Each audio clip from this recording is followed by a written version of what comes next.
Jovem Pan Morning Show. Olá, muito bom dia! Começando por aqui mais uma edição do nosso Morning Show, acompanhando você nesta manhã de 7 de setembro, feriadão nacional. Você vem com a gente, você que está aí começando o seu dia. Aqui tem informação, prestação de serviço, entretenimento, bate-papo matinal, e é muito bom tê-los conosco aqui no Morning Show. Realpolitik. Dilma Rousseff deixa o Palácio da Alvorada em clima de campanha. Michel Temer decide enviar a reforma da Previdência antes das eleições municipais.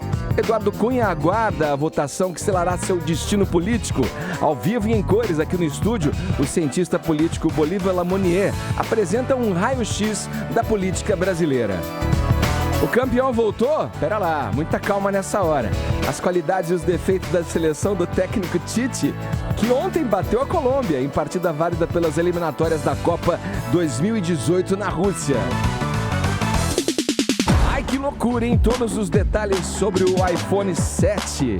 Tem gente vendendo a mãe para comprar um exemplar do iPhone 7. O aparelho vai ser lançado hoje nos Estados Unidos. Esses são alguns dos destaques deste Morning Show de feriado de 7 de setembro, que está só começando.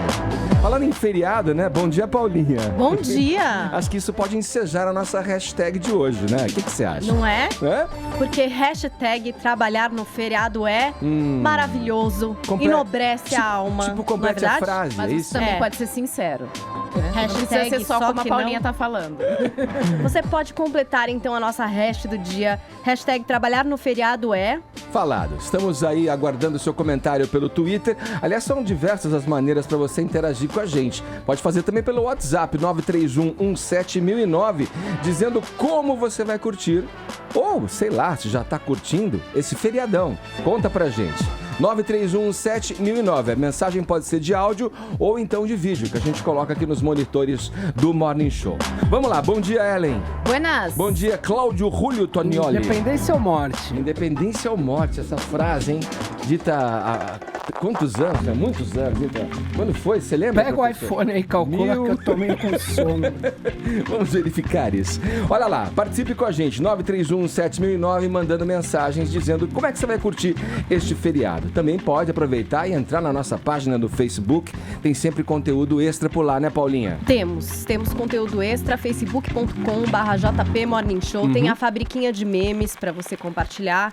Meme só é meme quando é compartilhado, né, Edgar? É por isso que a gente precisa do Morning Squad. Tem os vídeos do programa pra você que perdeu alguma coisa, tá querendo rever alguma coisa que aconteceu no Morning Show, tá tudo lá no nosso Facebook. Boa. Então, facebook.com/JP Morning Show. Não esquece de curtir a página pra você ter o seu feed ali atualizado, não é?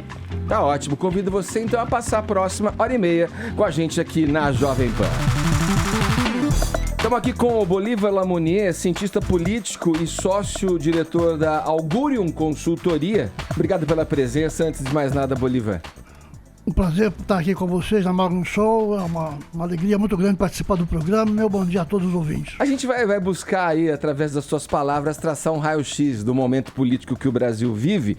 Ontem à tarde se deu, digamos, um ato final, simbolicamente finalizando aí a destituição da presidente Dilma Rousseff, que desde o último dia 31 já estava formalmente afastada do cargo, né, em definitivo como presidente da República. Bom, a petista deixou lá o Palácio da Alvorada, tinha lá, acho que até um prazo maior, mas resolveu pegar a sua cuia, a sua mala e cuia e sair, rumou a Porto Alegre, onde definiu que vai morar, vai passar a viver, voltando para Porto Alegre, a Dilma Rousseff. Ela deixou Brasília dando sinais aí de que vai continuar na política, pelo menos a imagem que fica do clamor dela saindo, né, os simpatizantes ali acompanhando a saída dela, a recepção em Porto Alegre também indica que quando o político tem, né, a política na veia, esse tipo de situação com a população, com a sociedade, acaba fomentando, né, uma vontade de seguir adiante e seguir na política. Bom, vamos falar primeiro dessa tese de que houve um golpe parlamentar tão repetida e a exaustão durante esse processo penoso para nós brasileiros, né? Quais são, na tua opinião, Bolívar, os equívocos dessa narrativa?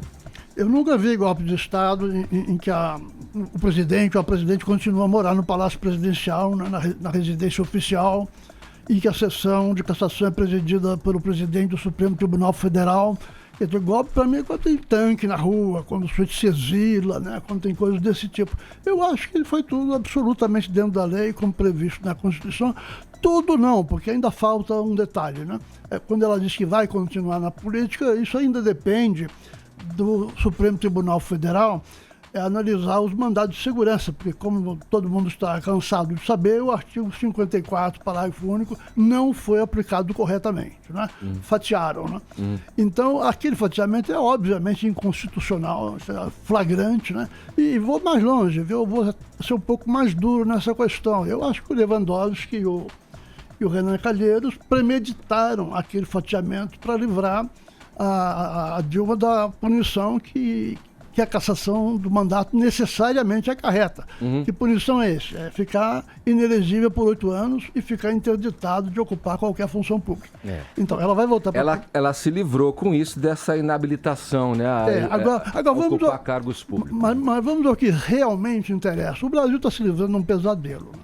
O governo Dilma Rousseff foi uma catástrofe para o Brasil. Um passo atrás impressionante. Ao nos livrarmos dela e em parte nos livrarmos desse delírio do PT de querer promover o crescimento e a justiça social, a TACAP, né? Acho que é só ir lá e a gente vai lá e resolve tudo. Não, as coisas não são bem assim. O mundo tem a sua ordem, a sua racionalidade. É preciso saber um pouco de economia para lidar com essas coisas. Ela, digamos assim, jejuna em economia, fez todas as bobagens possíveis. Mentiu demais na campanha, que perdeu a credibilidade, perdeu a confiança do povo. Então nós estamos nos livrando de um pesadelo. Tá? Quando o brasileiro vê muita notícia de corrupção, de parlamentares fazendo asneiras, o brasileiro entra em depressão, né? Fala, esse país não tem jeito e tal. Eu vejo exatamente o contrário, um grande passo à frente que nós estamos dando. Estamos acabando de nos livrar desse problema que foi o governo Dilma, né? Uma equipe econômica competente está tentando, ali a duras penas, consertar o estrago que ela fez. Né?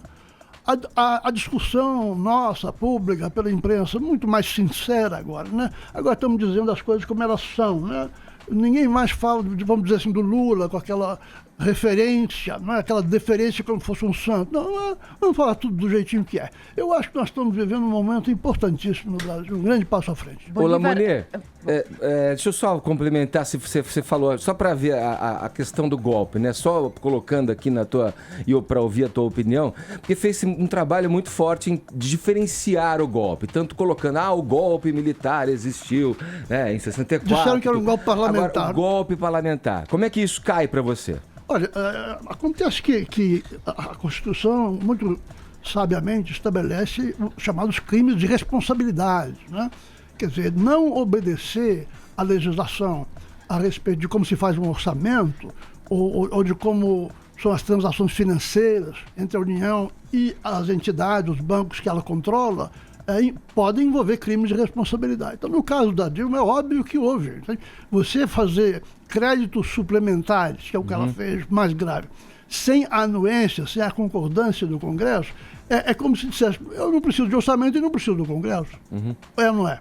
Quer dizer, se eu estou lá, né, eu meto uma canetada e digo, eu faço o crédito que eu quiser, não preciso ouvir o Congresso. Bom, então, você está dizendo que o Congresso é desnecessário e que também não precisa de orçamento, ela aumenta, diminui a hora que ela quiser. Não, isso evidentemente é o reino da ilegalidade absoluta num assunto da mais alta importância para o país. Entende? Que são as contas públicas. E somado ao ambiente político desfavorável, deu no que deu, né? O que a gente... Somado à catástrofe econômica que ela provocou, dobrando a taxa de desemprego no país. Estamos aí com 11 milhões e 600 mil desempregados. Sim. Soma tudo. Fala, Ellen. A gente fez aqui uma primeira análise falando das consequências do governo do PT aqui no país, né? Você colocou aí. Mas eu lembro que quando o Fernando Schiller teve aqui, o cientista político Fernando Schiller, ele fez um comparativo que eu também sempre costumo fazer no ar. Há muito tempo eu já falo isso, que eu sempre comparo, eu digo que o Lula está para o PT, assim como o Brizola para o PDT, no sentido de que os dois fundaram e afundaram e devem afundar seus partidos.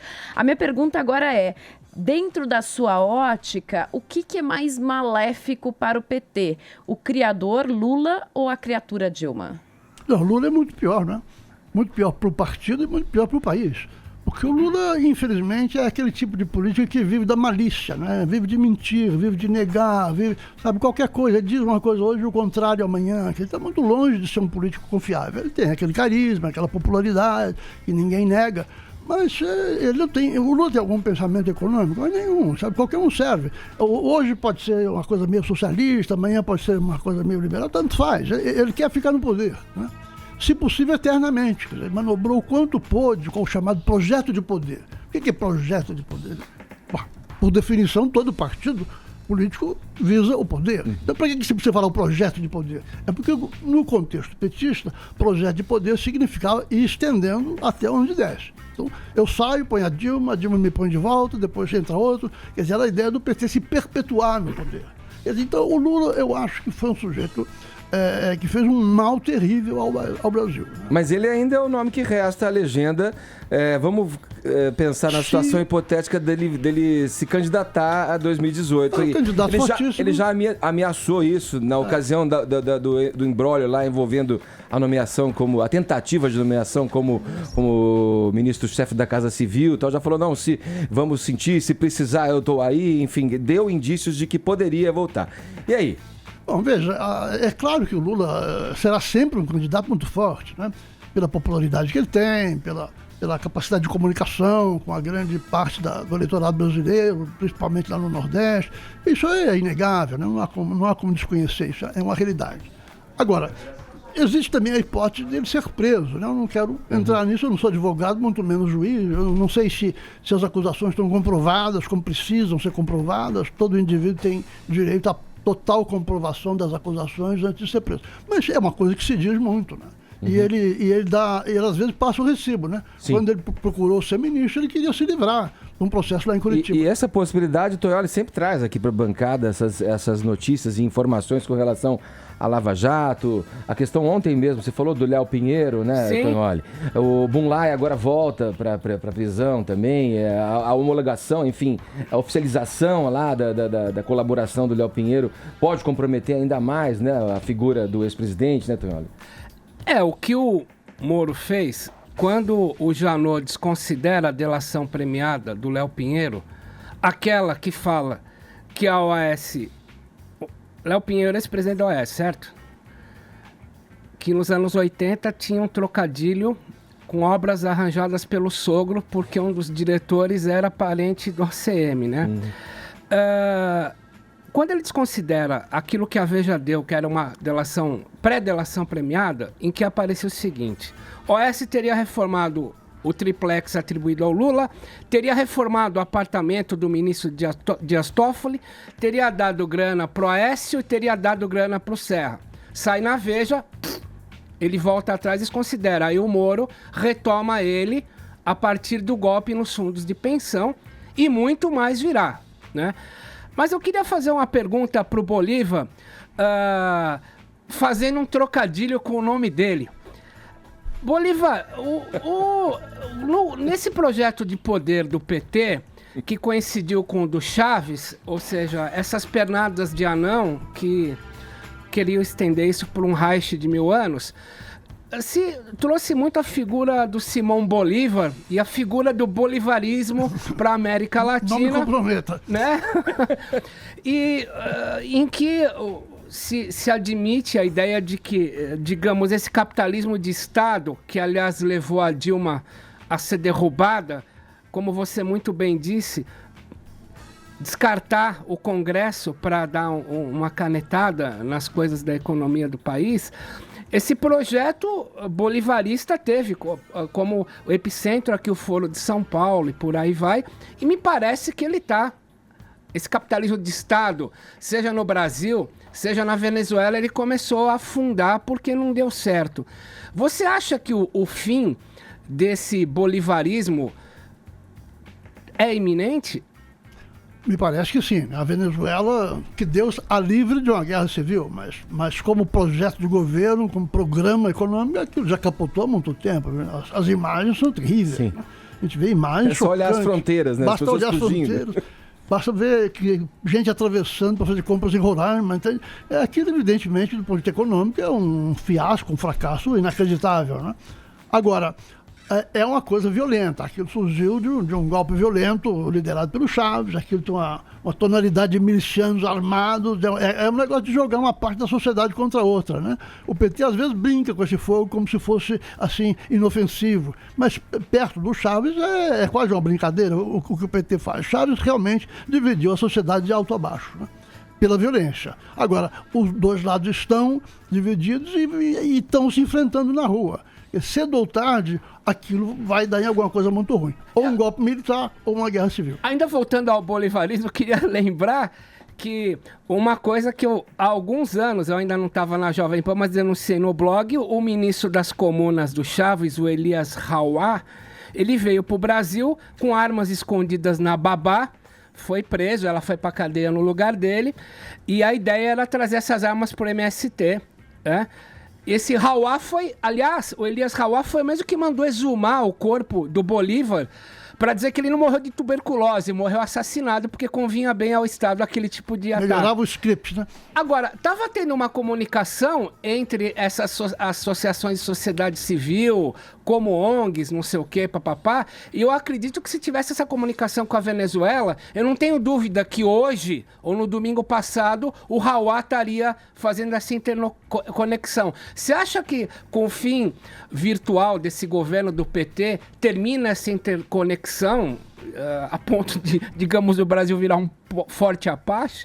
Dizer que termina é um pouco otimista, mas que está reduzido a quase nada, né? Está se esfarelando, isso eu acho que a gente pode dizer com tranquilidade. Você lembrou o MST? O Estádio também esteve lá em Caracas, né? Fez discurso inflamado, a Revolução Latino-Americana, esse besterol todo que o pessoal não abandona, né? Uhum. Esse é um ponto que agora que a Dilma se foi, né? Um tchauzinho para ela.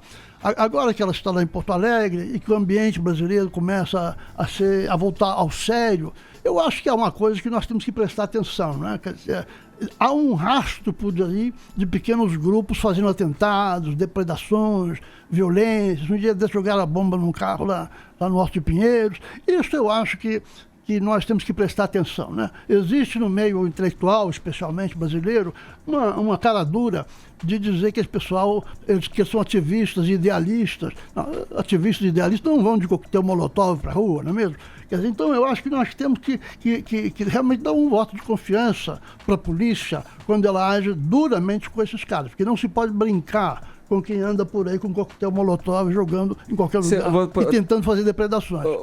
Lamonier, vou trazer aqui um assunto que a gente falou também com o Augusto Nunes, quando esteve aqui na bancada do Morning Show, falando sobre essas questões pelas quais o Brasil passa na política, né? E é sobre esse, digamos, chamado fetichismo que existe dos intelectuais, que você colocou aí, dos militantes muitas vezes, frente à criação e forjação desses tipos de cenários, né? Dentro do embate ali campal, de fato, né? Aí no caso de ideias e ideais políticos e tal. Você acha que as pessoas forjam isso mesmo? Elas querem essas imagens, elas buscam esse confronto direto?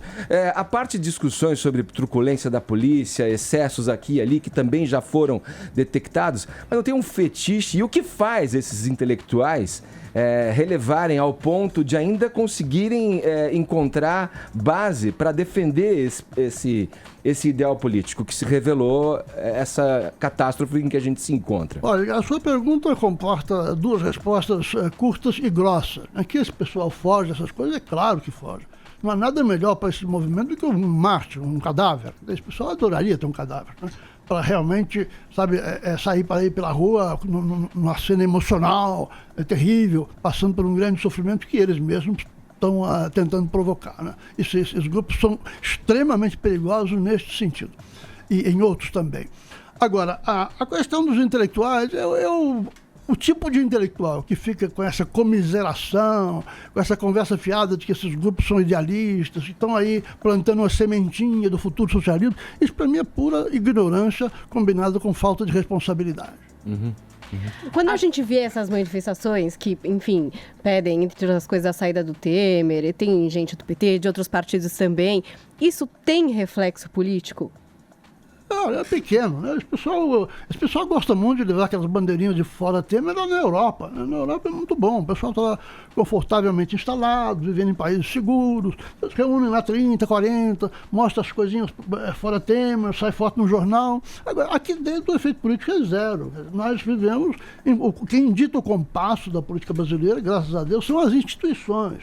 Por piores que elas sejam, ainda que o Senado tenha na presidência um calheiro, né, elas funcionam. Tanto funcionam que houve aí um processo durante 6 meses, prolongado, né, sofrido, volta para cá, volta para lá, faz um relatório, faz outro, para garantir a máxima defesa possível, a mais ampla defesa possível a Dilma, até que no final, ela foi finalmente empichada. Então, quem dita o compasso da nossa política interna são as instituições. Grupos aí na rua, agitando bandeirinha de fora Temer, fora o diabo, fora o capeta, tanto faz. E faz parte do processo e a liberdade democrático. Aproveitar, a gente já está com o tempo correndo aqui, mas eu vou aproveitar. Onde foi que a esquerda errou? Rapidamente para a gente, Bolívar, porque os movimentos estão aí, estão tomando as ruas, os tais movimentos sociais estão aí reivindicando, né, o tal do fora Temer, a saída do Temer e tal, mas o PT, quando chegou ao poder, se revelou tudo o que ele criticava e tudo o que ele chamava de nefasto, né, a partir do mensalão. Onde foi que a esquerda a esquerda em geral e o PT em particular quiseram ficar com um pezinho dentro e outro pezinho fora da democracia, né? Quer dizer, quando convém, fica com o pezinho do revolucionário, que vai instaurar o socialismo, que fala grosso, etc. Quando não convém esse pezinho, usa o pé da mistura com a política tradicional, né? da Petrobras, do superfaturamento, enfim, é ruim nas duas pontas, é pior do que havia antes. A gente está aqui conversando no Morning Show com o cientista político Bolívar Lamonier, falando sobre a situação política brasileira pela qual, né, estamos passando. Agora, 10 horas 25 minutos, horário de Brasília. Estamos de volta com o Morning Show nesse feriado de 7 de setembro. Estamos ao vivo aqui pela Rede Jovem Pan, hoje recebendo o cientista político Bolívar Lamonier. Professor, eu vou pedir licença para o senhor. A gente já segue nesse assunto da política brasileira e vou abrir espaço agora para conversar com o Mauro Betting. Mauro Betting, na minha manchete aqui eu disse muita calma nessa hora, já estamos querendo endeusar a seleção. Calma. É o São Tite daqui, São Tite dali. Mas Jesus, São Tite é um time, né? Bom, vamos lá. De outro plano. Frente à vitória brasileira de 2-1 sobre a Colômbia ontem pelas eliminatórias da Copa 2018 na Rússia, eu queria que você comentasse. Bom, primeiro, o Neymar foi decisivo aí, né? Chegou aos 48 gols com a camisa da seleção brasileira, se igualou ao grande ícone Zico e tal. Já não precisa nem mais dizer nada. Se alguém se iguala em alguma coisa ao Zico, já não precisa dizer mais nada. Boa coisa né? Você é fã do Neymar? Você acha que ele consegue desempenhar o seu melhor com a camisa canarinho ou não? Eu acho que cada vez mais na imprensa a gente tem que falar o que a gente gosta e o que a gente não gosta. E a gente até para abrir o jogo. Quando a gente não gosta de alguém tipo Ricardo Teixeira, a gente fala, mas também não é preciso dizer, né? É básico. O Neymar, eu sou bastante suspeito para falar dele até como autobiógrafo dele, né? E a gente tem uma relação muito legal, enfim, muito, muito grande. Então, eu sou suspeito. Mas mesmo se eu não fosse suspeito, não dá pra não elogiar o cara. Até ele não fez uma partida tão brilhante assim, mas de novo foi decisivo. Pegou a bola e falou, eu estou aqui, que é uma outra coisa, né? A gente pode até musicalmente falar, agora ele comemora os gols apontando, tipo, lá, Cristiano Ronaldo, eu estou aqui, né?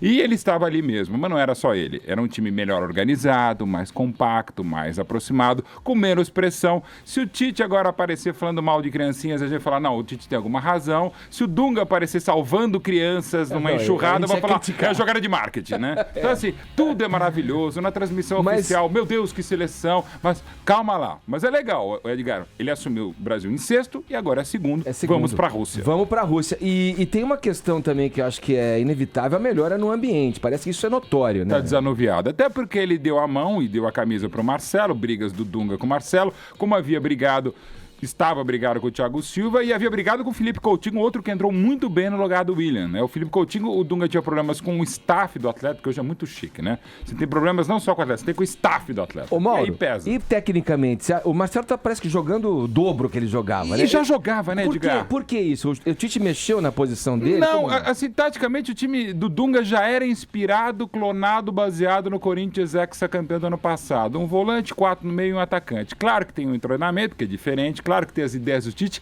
e o Tite tem uma maleabilidade, ele ouve mais que o Dunga. Não que o Dunga não ouvisse, mas às vezes não queria ouvir. E o Dunga é meio durão mesmo, né? Aquele estereótipo do Dunga, do zangado, é fato, né? Não era soneca, não era feliz, mas assim, e não era também um anão, não era isso. Ele tem uma história gigantesca no futebol mundial. Mas, como treinador, o Tite é melhor que o Dunga. E o resultado também se viu ontem em Manaus, já havia se visto em Quito, e vamos ver mais vezes com a seleção Você acha brasileira. que vai durar essa ascensão aí por mais...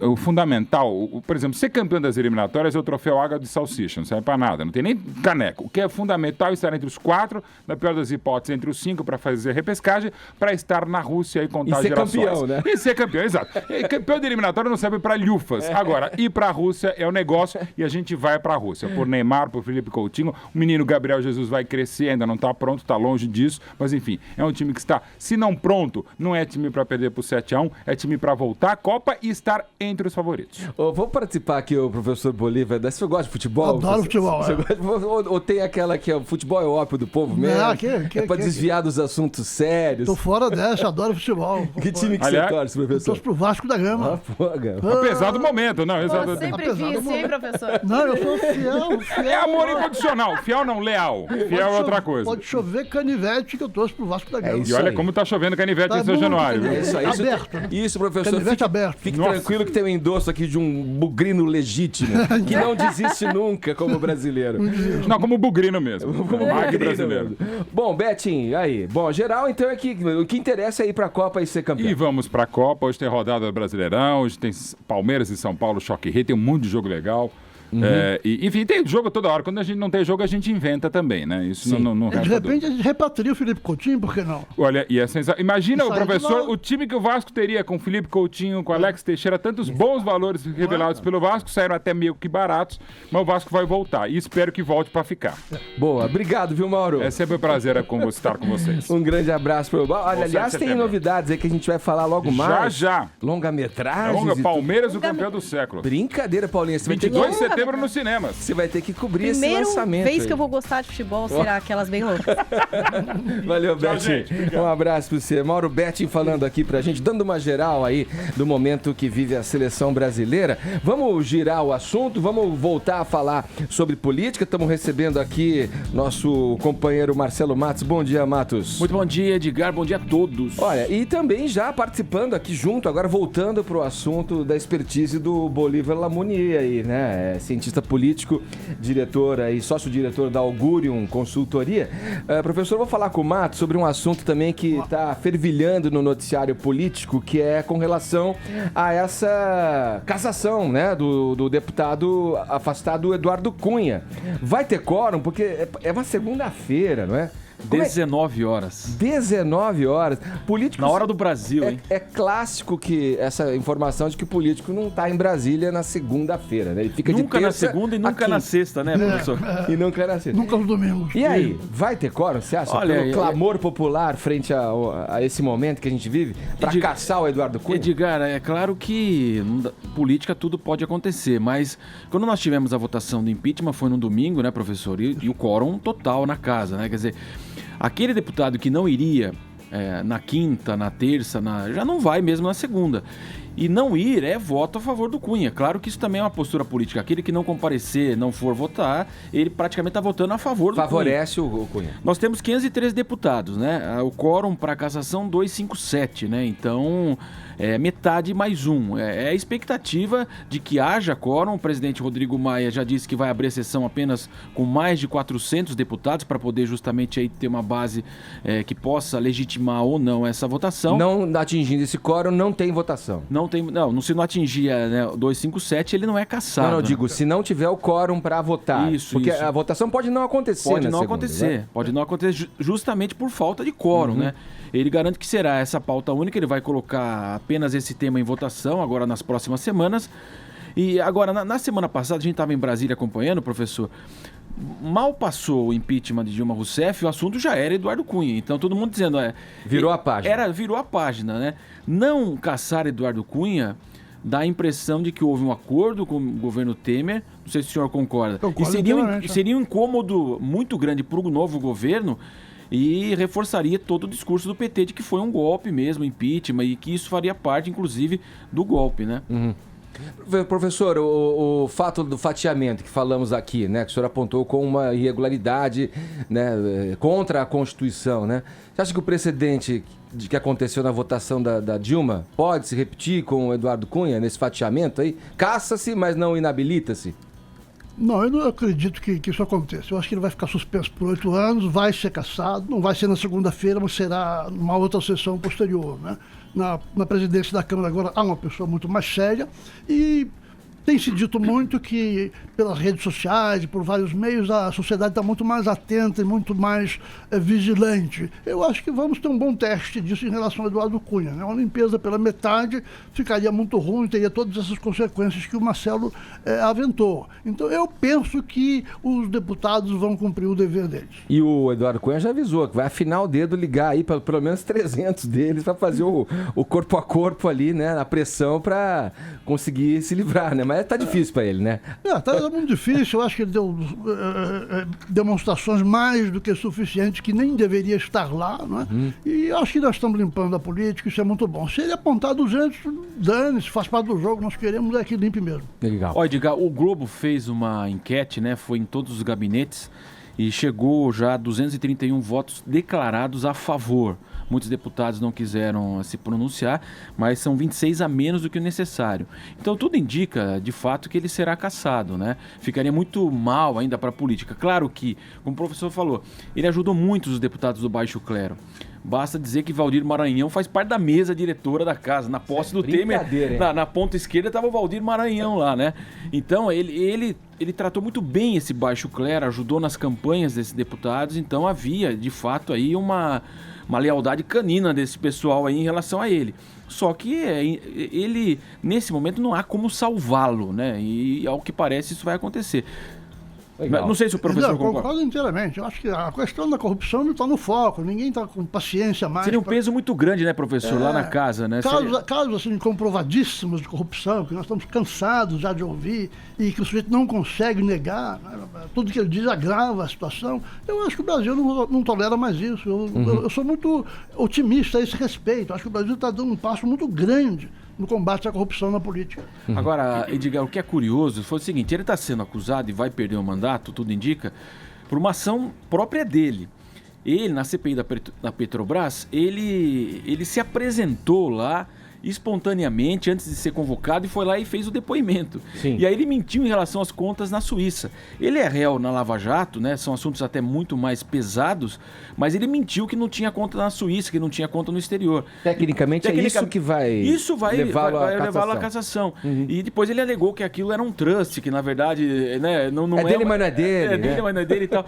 Mas então, uso, mas não é meu. O curioso é que a ação dele lá, que ele quis dar uma de macho lá, não, eu vou na CPI da Petrobras, não precisa me convocar, ele foi. Saiu pela culatra. E aí ele acabou, ele mesmo se prejudicando. Ô, Matos, vale lembrar que na enquete do Globo de hoje, dos 165 deputados do Centrão que apoiam o Cunha, na enquete deles, 48 já estão votando contra o Cunha. Exatamente. Então começou a ruir. Ele foi abandonado de fato, né? Legal. Obrigado, Matos, pelas informações. Obrigado, esse Marcelo Matos, nosso companheiro aqui do jornalismo da Jovem Pan, falando pra gente, tratando do caso Eduardo Cunha. Daqui a pouco a gente volta conversando aqui com Bolívar Lamonier, cientista político, que fala com a gente sobre a situação do Brasil. Agora 10h43, o horário é de Brasília.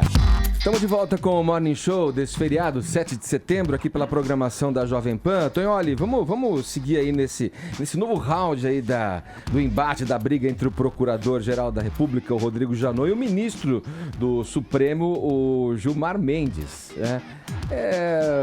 Essa troca de farpas entre os dois aí, você pode dar detalhes precisos sobre essa briga aí, Tonhali? Por que isso persiste? Por que isso perpetua-se na cena política? Vamos começar com umas explicações combo, porque tem episódios impares, né? Temos que começar pelo seguinte.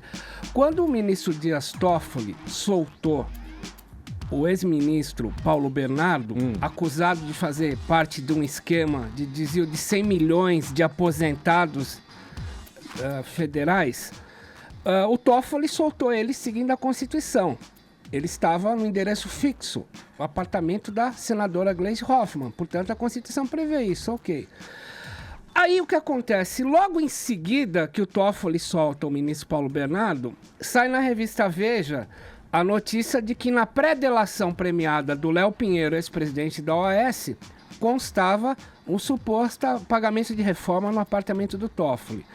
O Gilmar Mendes, em seguida, sai em defesa falando que os procuradores teriam vazado aquilo para a revista Veja para atacar o Toffoli por ter soltado o Paulo Bernardo, e Gilmar Mendes, Toffoli e outros, como Marco Aurélio, são garantistas. Está na Constituição, eu mando para a rua. Tem que cumprir a Constituição.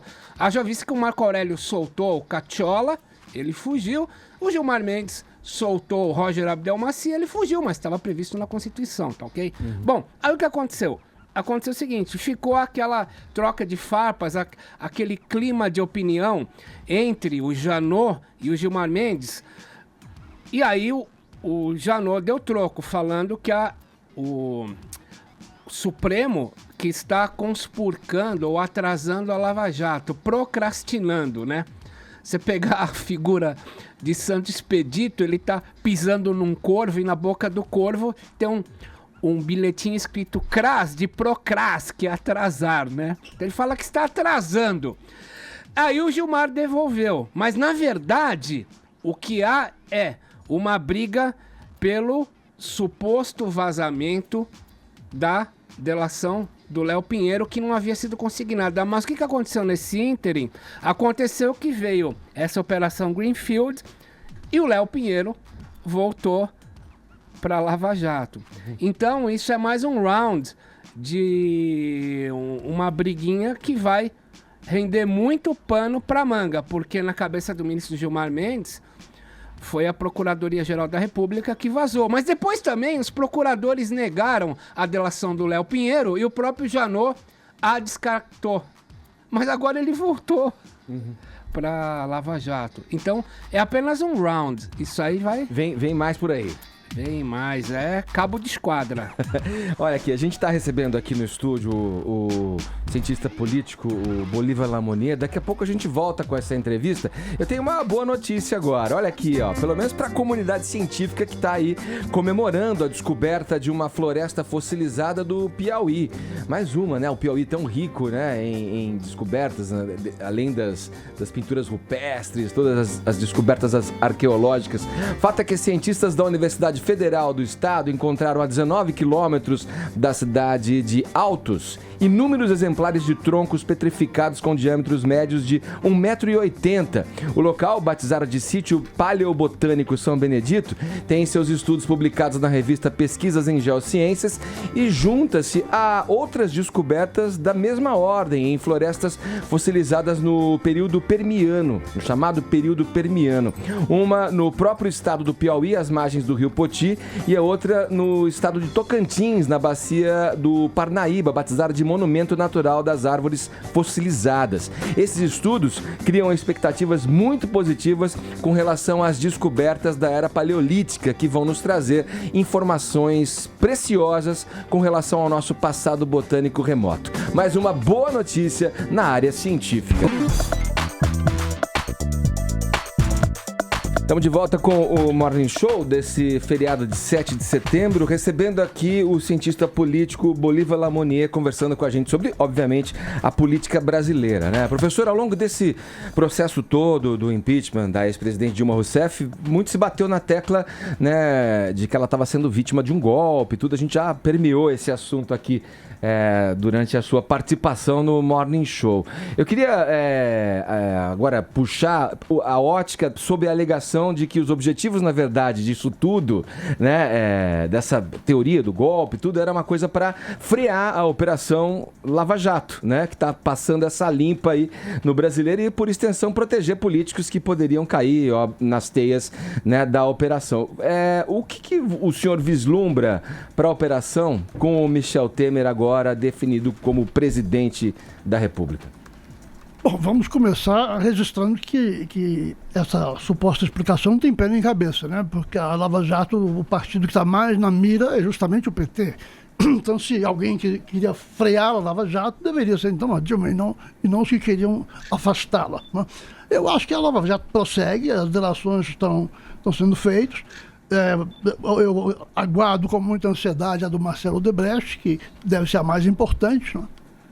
Mas creio que dali vão sair coisas importantes. E é claro que a opinião pública, todos os brasileiros acompanham também com muito interesse as alegações que se têm feito a respeito do próprio Lula, né, que estão ainda um pouco nebulosas, mas tem essas coisas esquisitas a respeito do apartamento, do sítio. Então eu acho que nós vamos continuar a ter por aí coisas muito importantes. Eu para mim, tenho que o judiciário, através do Moro, finalmente tomou jeito, né? Criou-se ali uma ilha de seriedade, de excelência, de coragem para combater a corrupção. Eu confio muito nisso. Como os senhores que refletem essas posições, esses posicionamentos, no sentido de inflamar a militância, as pessoas que estão ligadas no noticiário de ambos os lados, defendendo ideais distintos, tal, que vão para as ruas?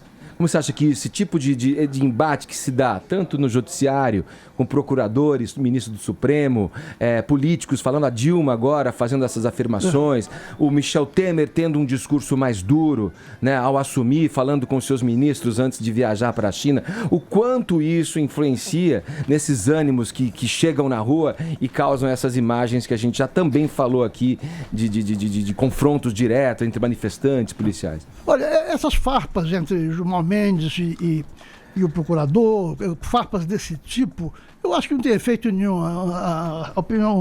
O cidadão médio não está interessado nisso e nem compreende direito o que é que está em jogo, né? Isso é uma coisa que eu acho que nem deveria acontecer. Eu acho que não me parece que fica bem nessas instituições, ficar trocando farpas, insultos, provocações para lá e para cá. Eu gostaria de vê-los com mais comedimento. Agora, no essencial, eu creio que a sociedade brasileira se mobilizou muito em torno da Lava Jato. Qualquer sinal de tentar freá-la, de enfraquecê-la, será alvo de protesto. Vai suscitar uma reação popular. Claro, e o Michel Temer não é bobo, cara. Ele certamente vai dar toda a força à Lava Jato. Enquanto o senhor respondia, eu estava me lembrando aqui, falando de manifestações, quero até passar o assunto para Ellen, que investigou e apurou sobre isso. De um discurso inflamado do ex-presidente Lula numa sede da Petrobras no Rio de Janeiro, quando convocou o Exército, se for possível, o Exército do STED, ele estará nas ruas, enfim. Eram momentos ali que antecediam o desfecho final, né, ou o andamento do impeachment. E essas manifestações acabam com atos violentos mesmo, de formas distintas. Eu vou lembrar aqui e trazer um comentário que foi compartilhado no Facebook, que é um texto, na verdade, de uma pessoa chamada Vanessa Andrade, que é filha do cinegrafista da Band, que foi morto em fevereiro de 2014 depois de ser atingido na cabeça por um rojão durante uma manifestação no Rio de Janeiro contra o aumento da passagem de ônibus lá. Tal. Ela escreveu um post em resposta ao colunista, Ellen traz pra gente essa informação, ao colunista da Folha, o Gregório do Vivier. Como é que foi essa história, Ellen? Bom, a gente até chegou a conversar com a Vanessa hoje um pouquinho antes aqui do programa, né? Ela preferiu não falar, enfim, é um assunto bastante dolorido para ela. A Vanessa, que é jornalista. O que aconteceu foi que na segunda-feira o Gregório do Vivier fez um texto dizendo, o título acho que era Dona Folha tá difícil de defender, ou tá difícil de defender Dona Folha, enfim, mudou o valor, mas o que quer dizer é isso. E ele criticava o editorial da Folha de São Paulo da última sexta-feira, em que a Folha pedia medidas mais enérgicas para combater as pessoas que estavam na rua usando da violência. E aí, num dos trechos do texto, o Gregório do Vivier diz: eu discordo que são os black blocs que vão tomar o poder, dona Folha. A senhora já conheceu um black bloc? Black bloc, em geral, tem 12 anos, espinha na cara e mochila cheia de roupa preta e remédios para acne. Querendo dizer que todo mundo que é black bloc, enfim, é um bando de criança que tá ali. Café com leite. Café com leite. Boa, obrigada. A expressão forte, é boa. Né? Aí a Vanessa replicou, dizendo o seguinte: olha, eu fiquei chateada com esse texto, porque esse texto foi publicado justamente no dia em que o pai dela faria aniversário se estivesse vivo, e ela diz que esses black blocs não são essas figuras tão ingênuas ou inocentes quanto colocadas pelo Gregório do Vivier. Ela diz: mentira, não são todos crianças de 12 anos, são adultos. 2 deles mataram meu pai.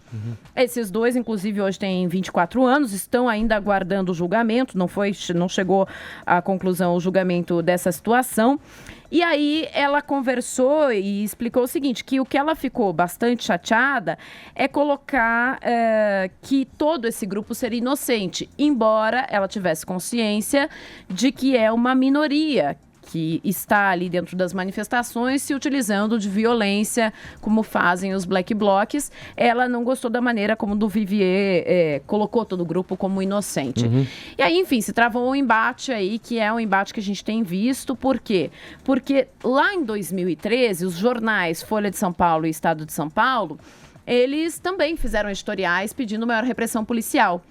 E isso acabou levando a uma repressão que, inclusive, uma das jornalistas da Folha acabou tendo um olho atingido por uma bala de borracha, e a coisa mudou de figura, porque aí a população começou a achar que estava desproporcional a ação da polícia em relação às manifestações. Tudo isso acabou implicando num sentimento geral de insatisfação que nós tivemos no Brasil, e que...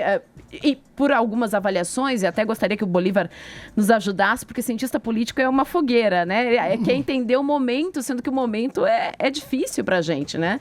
Então, tudo isso lá de 2013, quando a gente viu os movimentos lá semelhantes, acabou num processo, num espiral, que talvez hoje a gente possa dizer culminou até, inclusive, com um impeachment e toda uma insatisfação com a política. Agora, há outros grupos na rua. Há os mesmos jornais pedindo maior energia da polícia em relação a eles. E aí? Como que a gente se coloca? Nós não temos mesmo esse risco? Você acha que não há mesmo esse risco de um outro espiral, de uma outra negação da política? Não, veja, em primeiro lugar eu queria retomar a lembrança do Stedley, né? No dia do impeachment, a CUT não conseguiu levar ninguém a Brasília. Esse é um dado importantíssimo que passou um pouco despercebido. Não conseguiu porque acabou o dinheiro da mortadela, né? Quer dizer, a forma de mobilização, característica. O Stedley também vai ter problemas com a mortadela. Então, agora, no vácuo dessas grandes organizações, que bem ou mal são interlocutores, né? São atores políticos relevantes, surgem os pequenos grupos. Se há garotos de 12 anos misturados com black box, eu não sei, né? E também não acho que se deva perder o senso de proporção, né? Nós não estamos... o objetivo não é julgar intenções ou background ou origem social de quem quer que seja. É observar comportamentos. Se as pessoas vão para a rua e depredam, né, patrimônio público e privado, eu não gosto de se falar aumentar a repressão. Essa palavra já tem uma conotação negativa. A sociedade e a democracia têm o direito e o dever, né, de proteger o patrimônio público e privado. Se há grupos se armando para provocar destruição, eles precisam ser reprimidos na medida certa, na proporção certa, né? Eu, por enquanto, acho que eles são quase irrelevantes. Quer dizer, eles só, de vez em quando causam... a morte do Vivier é uma coisa... Desculpe, do Santiago Andrade. Eu esqueci do cinegrafista. Momentaneamente eu perdi o nome dele. É claro que é uma coisa triste e lamentável. Outro dia explodiram um automóvel lá em Alto de Pinheiros. Mas, digamos, no conjunto, não é uma ameaça ainda ponderável, considerável à sociedade brasileira. Agora, é gente que se arma e que vai para a rua para brigar. Né? Gente que sai de casa com paus e pedras precisa ser observado. Gente que é ativista, que lida e que vai para a rua por idealismo, não precisa levar paus e pedras. muito menos coquetel Molotov, né? Então, eu acho que a sociedade tem o direito e o dever de observá-los. Mas enfim, professor, para a gente finalizar, eu sei que o senhor está com o tempo corrido, será que a expressão depois da tempestade vem a bonança, como foi tão amplamente romanceada, pode se traduzir? Porque a gente vive de alguma forma uma tempestade de ideais na rua, né? Sim, sim, é palpável o que acontece, né, nas ruas. O senhor acha que a gente vai atingir um nível de equilíbrio, onde a gente, diante de o que a gente deseja, que seja um amadurecimento da nossa democracia, a gente vai viver um equilíbrio de forças? Não, vamos com calma, né? Eu acho que nenhuma sociedade atinge um equilíbrio estável, constante, contínuo. Tem momentos, tem surtos, né? A fricção faz parte. A fricção faz parte. A vida é dura. Se mata um leão por dia na política. Então, veja, nós estamos aí com o estrago feito pela administração passada. 12 milhões e meio de desempregados. Um déficit orçamentário brutal.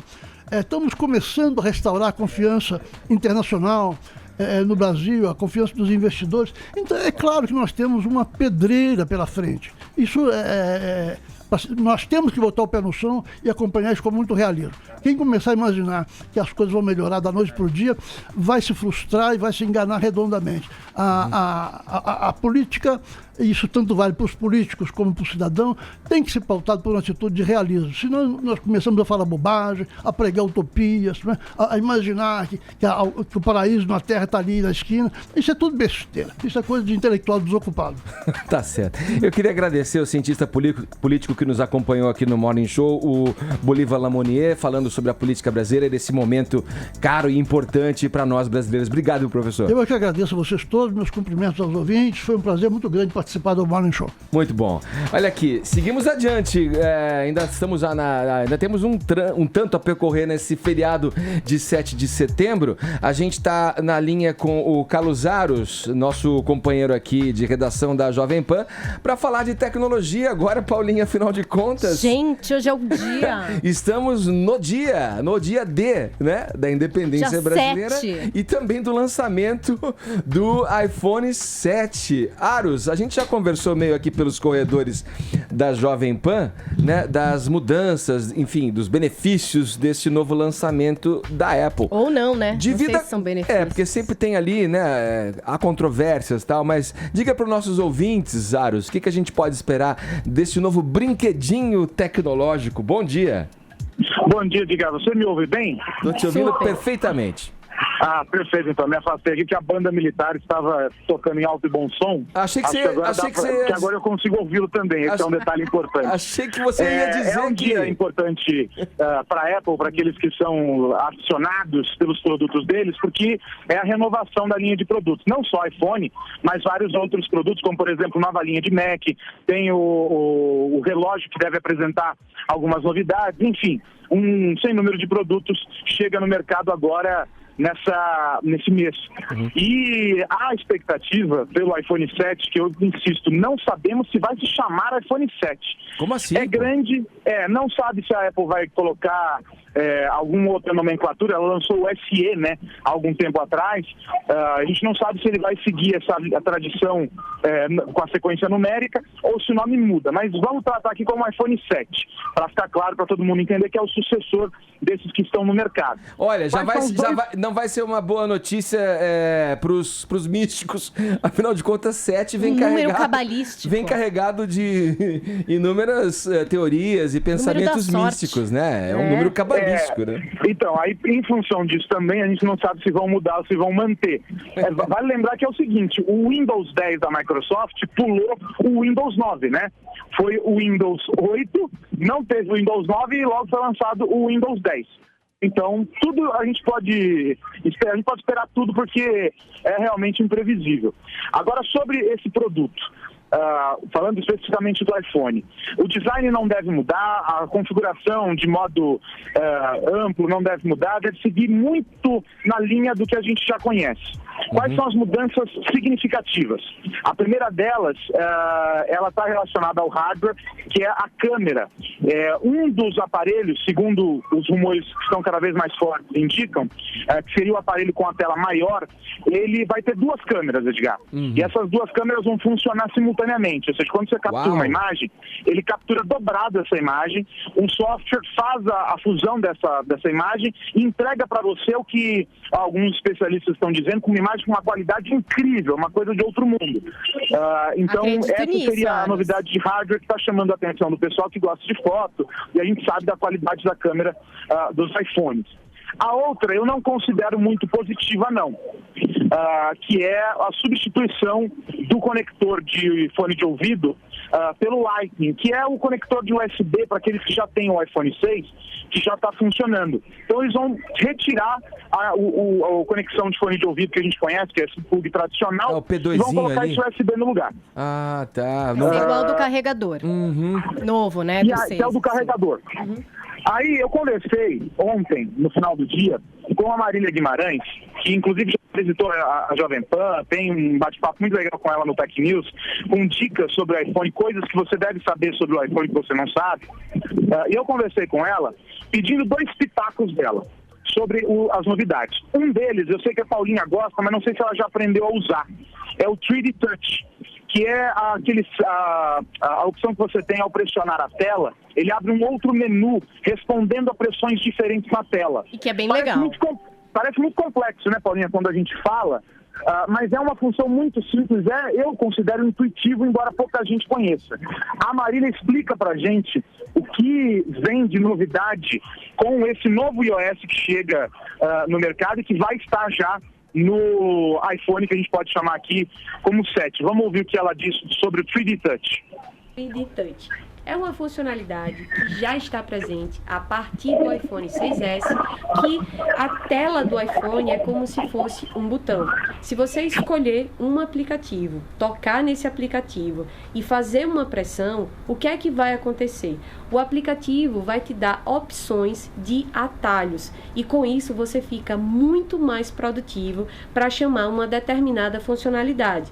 Imagine isso aperfeiçoado. Agora com o iOS 10, você vai poder utilizar 3D Touch na parte da notificação. Por exemplo, chegou uma mensagem, você simplesmente vai pressionar, ele vai te dar toda a mensagem para você poder ler e simplesmente depois disso você já vai poder responder. Se não fosse o 3D Touch, você teria que desbloquear o seu iPhone, abrir o aplicativo de mensagem para então você responder aquela mensagem. Eu tô rindo aqui, Aros, porque ouvindo aqui a fala da nossa especialista, esse tal de 3D Touch aí já me causou muitos problemas. Sem saber que existia, eu já, quando apertava ali, ficava segurando algum ícone de aplicativo, ele começava a dar aquela tremidinha, eu já tirei vários do meu display, sumi com ele. Isso porque o seu iPhone é o 4, Edgar, e não tem 3D Touch, só pra te avisar. Acho que tá na hora de eu trocar. Eu acho que eu tava esperando o lançamento do 7, na verdade, pra trocar. É só a partir do 6. A Paulinha tem esse problema, você não. Você tem um desconhecimento sobre instalar e desinstalar aplicativos, Edgar. Eu não sei porque eu fico um pouco orgulhoso desse meu desconhecimento. A Paulinha parece um curso que não custa muito para você aprender a instalar e desinstalar aplicativo. É no mesmo pacote daquele de Emoticon. Do Emojicon, né? Vou continuar com o Edgar. Mas é bem legal essa funcionalidade. Essa do fone, fica a dúvida, né? Eu e o Aras, a gente já conversou bastante sobre isso. Eu até falei para ele de uma coisa curiosa. A Apple comprou a Beats pelo serviço de streaming que eles já tinham. Mas o engraçado é que quando você compra um fone Beats que tem fio, o fio sai. O que é bem atípico para um fone, né? Normalmente o fio é fixo. Um detalhe que eu não tinha observado, eu conhecia a informação, mas eu não fiz a associação, e que na conversa com a Marília, ela me chamou a atenção, que é esse segundo trecho da fala dela, que eu vou pedir para o Bruno soltar agora, que é o seguinte: ela diz que a Apple está fazendo um movimento de mercado importante com esses fones sem fio e com a utilização de vestíveis, os wearables que você pode colocar no ouvido. Vamos entender essa história dessa mudança no conector, por que ela é importante mercadologicamente? Fone de ouvido. Não é a primeira vez que a Apple faz esse tipo de movimento. Ela já agiu dessa maneira, retirando os disquetes lá atrás, retirando os disquetes dos computadores, o leitor de CD e de DVD, e agora tudo indica que o conector do fone de ouvido será retirado. E o porquê disso? Hoje já existem diversos dispositivos, como também vários estudos mostram que a orelha é o melhor local para você ter um wearable, porque você pode colocar simplesmente um fone que ele vai te dar um retorno de áudio, você pode ter também a entrada de áudio para dar comandos e ela também monitora batimento cardíaco, vai monitorar a temperatura do seu corpo. E já existem dispositivos que fazem isso. E essa tecnologia, cada dia que passa, ela está mais barata. Quando a Apple faz esse tipo de movimento, ela impulsiona que a indústria também faça a mesma coisa. E assim essa tecnologia ficaria mais presente. Não é maravilhoso? Hein, Edgar? Não é sensacional um negócio desse? Eu acho E aí incrível. a gente pode pensar o seguinte, é um investimento que a Apple já está fazendo há algum tempo, que começou com aquele kit de monitoramento, o Health Kit, né, que eles chamavam, que monitorava as funções corporais e etc. Pode ser uma extensão disso e, claro, todos estão trabalhando com esse tipo de ferramenta para monitorar o corpo e para você desenvolver uma série de dados sobre as pessoas. A Apple, claro, também trabalha com isso, pode ser um movimento, como a Marília disse, nesse caminho. Agora, que é bem verdade, vai encher o saco das pessoas, vai. Porque muita gente quebra fone de ouvido, perde fone de ouvido, e esse fone de ouvido com um conector novo custará mais caro. A nossa expectativa, a nossa torcida é para que a Apple envie junto do aparelho um adaptador. Aí é só o camarada não perder o adaptador, aí fica muito mais fácil, viu, Edgar? Duvido que mande adaptador, a gente vai ter que gastar tudo para comprar fio e fone novo. O meu rim, inclusive, está à venda, porque eu quero só saber quanto é que vai custar esse iPhone. Imagina quanto que não vai custar. Nenhuma, mas deve vir bem mais caro do que o... Sempre, que tá no né? mercado. Arrisca um preço aí, Ares, vai, mais ou menos, vai.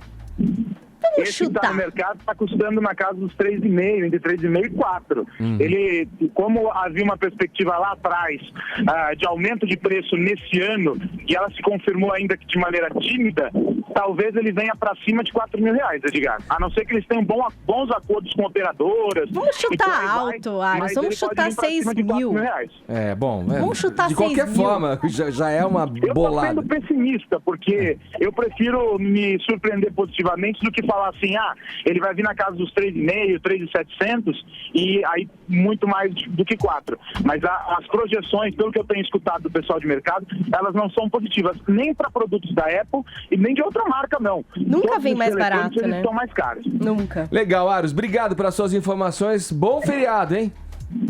Estamos aqui no desfile de 7 de setembro. Um abraço. Valeu. O Cívico Carlos Aros, Cívico Tecnológico Carlos Aros, conversando com a gente. Aliás, eu fiz Você um já vídeo com ficou o Carlos Aros, acabei de Polvorosa, lembrar. você ficou Vou fazer já, meu né? merchan, posso fazer? youtube.com/Carvalho Paulinha. Todo mundo pode acessar e no Você Indica eu comento dessa semana, o Aros me indicou uma série que é Penny Dreadful, que se tornou uma das séries que eu mais gostei na vida.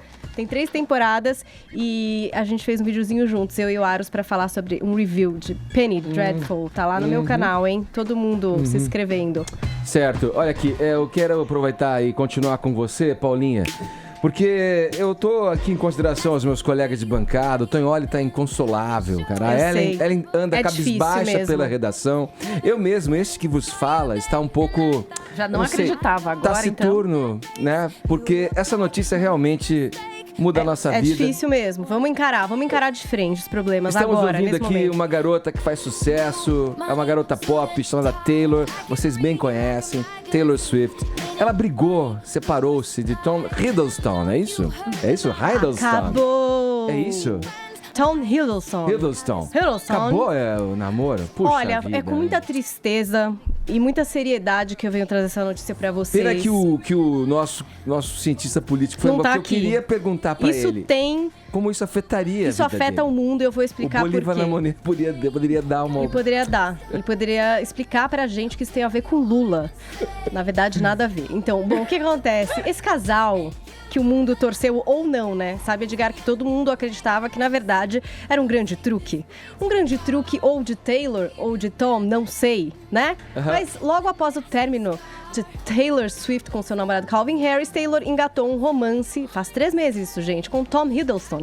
Este ator que estava especulado para ser o quê? O próximo 007, entendeu? Aí eles ficaram juntos, tiraram fotos onde eles usavam roupas que combinavam na praia. Aí eles Calma, apareceram Tonholi. em shows de amigos. Aí eles estavam vivendo esse amor, mas deu ruim, Edgar.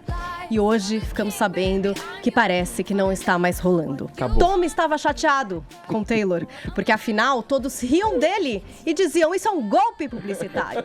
Então ele foi lá e falou: Taylor, amor, queridinha, se você quer ficar comigo, você tem que se posicionar. Você tem que mostrar pra todo mundo que nós estamos aqui pra valer. Já Taylor pensou: você está muito louco, né, querido? Você tá bombando. Nunca esteve tão em evidência e tá reclamando de tudo isso. Isso eu tô inventando, tá, gente? Claro, é o que eu imagino que faz parte aconteceu. da novela, a radionovela claro, que exato. você tá criando. E aí, agora, parece que eles resolveram juntos, ainda são muito amigos, claro, né? Que não estarão mais se apresentando como casal para o mundo e para a sociedade. Agora, não está fácil para Tom Hiddleston, sabe? Porque a gente tinha essa história de que ele podia ser o 007, ele estava feliz em desmentir isso publicamente, com aquela cara enigmática, né? Sempre deixava meio uma brecha. Eis que, Edgar, você não sabe, acho que estão acabando as chances dele. De vez. Sério? Não vai rolar pra ele. Sabe Mesmo? por quê? Parece que a Sony foi pro Daniel Craig, que é o meu 007 preferido, bruto, masculino, maravilhoso, e falou: fica pra mais 2 filmes, a gente te dá 150 milhões de dólares. O que você acha? Você acha que dá pra ficar? Deixa eu pensar, peraí. Ele tá pensando, porque ele já chegou a dizer, Edgar, o Daniel Craig, que ele preferia cortar os pulsos do que continuar a viver James Bond no cinema. Mas acho que ele podia dar uma pausa, assim, né? Tipo, falar que foi uma loucura, foi um sentimento suicida passageiro, aceitar essa grana, fazer mais 2 filminhos enquanto eles não acham alguém à altura para viver o próximo James deixa Bond. de lado esses Vamos devaneios. mandar Alguém um altura beijo. é fácil, ele é tão baixinho. O Daniel Craig. Craig? Olha, meio ele pode tampinha. ser do tamanho de uma Tampico. formiga. Aquele homem é maravilhoso, é um gigante. E vamos mandar um beijo especial pro Tom Hiddleston. Essa semana não tá fácil pra você, meu amigo, tá bom? Fica calmo, tudo vai passar e a Taylor vai fazer uma música de vingança que vai ser um hit, vai ficar rica às suas custas, é isso. Será que essa não fez pra ele? A Love Story? Não, é a anterior. Foi pra algum ex, É um sempre ex, é pra né? algum É a ex. anterior, né? Tá bom. Olha aí, Tonholi, como é que nós vamos sobreviver ao fim desse relacionamento? O que faremos agora, Tonholi? Vamos falar, vai pra fechar o programa, dar desdobramentos aí, novidades a respeito da operação Greensfield, é isso? Sim, tem algumas indagações que começam a se fazer, não só no âmbito da Lava Jato, mas no âmbito do governo Temer.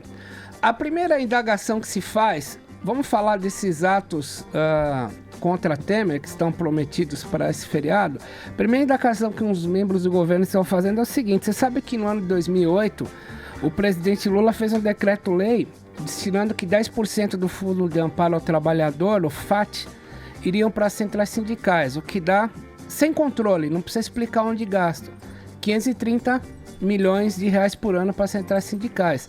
A pergunta que se faz no governo hoje, no poder, é o quanto desses 530 milhões, na verdade, não estão indo para financiar a bandeirinha vermelha ou papapá. Acho que é uma resposta que precisa ser dada. Por falar em sindicalismo, a parte da Greenfield, que ainda não chegou, queria explicar para o ouvinte uma coisa muito simples. Quando o Lula assume, o Berzoini e o finado Guxiquem, que eram muito ligados ao setor bancário, fala assim: olha, você não pode deixar a iniciativa privada para administrar os fundos de pensão, que é onde o tiozinho vai recolhendo para quando ele se aposentar da Caixa Econômica, do Banco do Brasil, ele recebe a aposentadoria. Temos que deixar o sindicalismo administrar isso.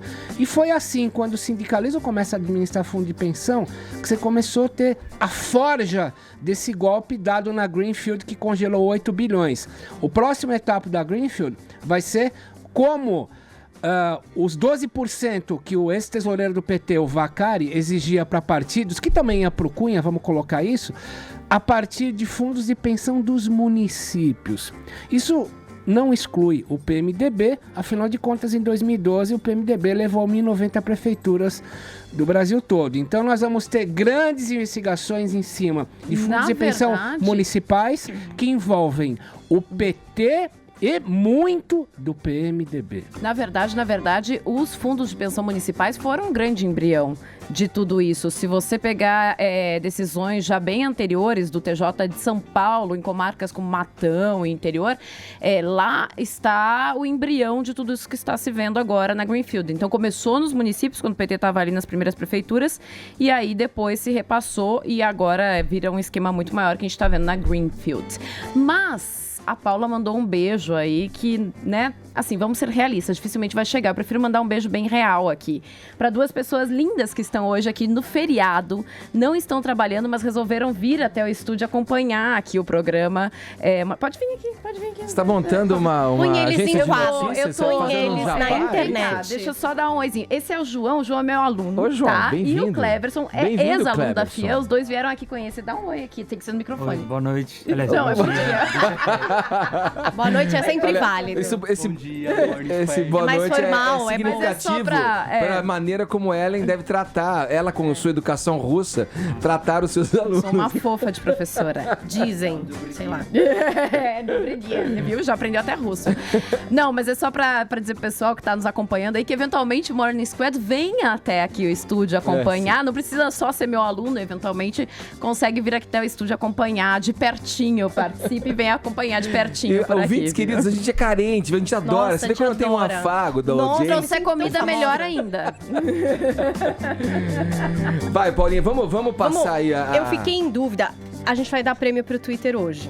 Vamos dar... Porque a exatamente. gente achou que quem trabalha no feriado no Merece. Twitter Merece. merece. A Esse gente- Morning Squad foi maravilhoso. Por uma questão excepcional hoje, a gente não tem Olha a só, premiação e não pelo... são apenas os meus alunos que vieram nos visitar no feriado. Nossa, virou? Gente, Olha que coisa festinha linda familiar. isso.